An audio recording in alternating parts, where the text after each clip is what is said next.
On April 26, 1986, a series of explosions destroyed Chernobyl's reactor number 4, and several hundred staff and firefighters tackled a blaze that burned for 10 days and sent a plume of radiation around the world.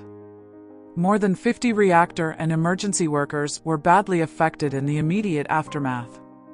In this video, we bring you a closer and in-depth look at the Chernobyl disaster. Liquidators cleaned the roof of the number 3 reactor. At first, workers tried clearing the radioactive debris from the roof using West German, Japanese, and Russian robots, but the machines could not cope with the extreme radiation levels, so authorities decided to use humans. An aerial view of the damaged Chernobyl nuclear power plant, photographed a few weeks after the disaster, May 1986.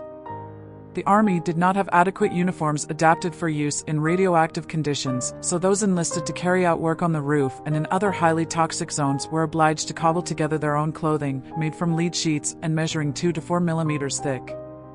A military helicopter spread sticky decontamination fluid supposed to reduce the spread of radioactive particles around the Chernobyl nuclear plant a few days after the disaster. Liquidators clear radioactive debris from the roof of the number 4 reactor, throwing it to the ground, where it will later be covered by the sarcophagus.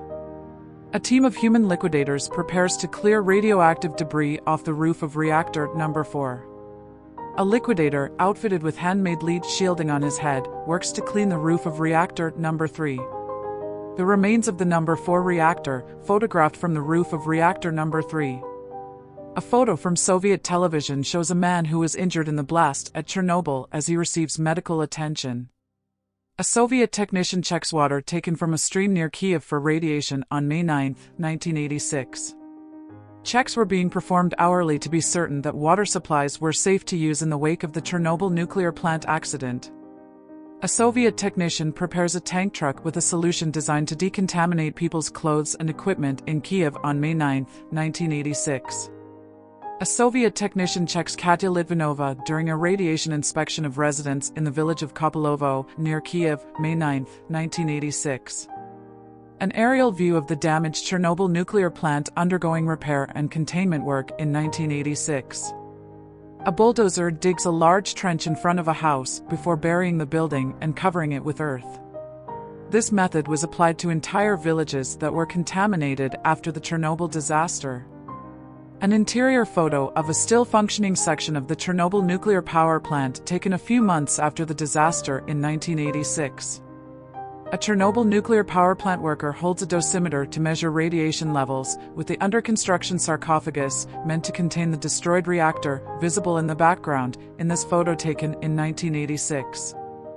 Following orders issued by Soviet authorities to mark the end of cleanup operations on the roof of the reactor number 3, 3 men were requested to post a red flag atop the chimney overlooking the destroyed reactor, reached by climbing 78 meters up a spiral staircase.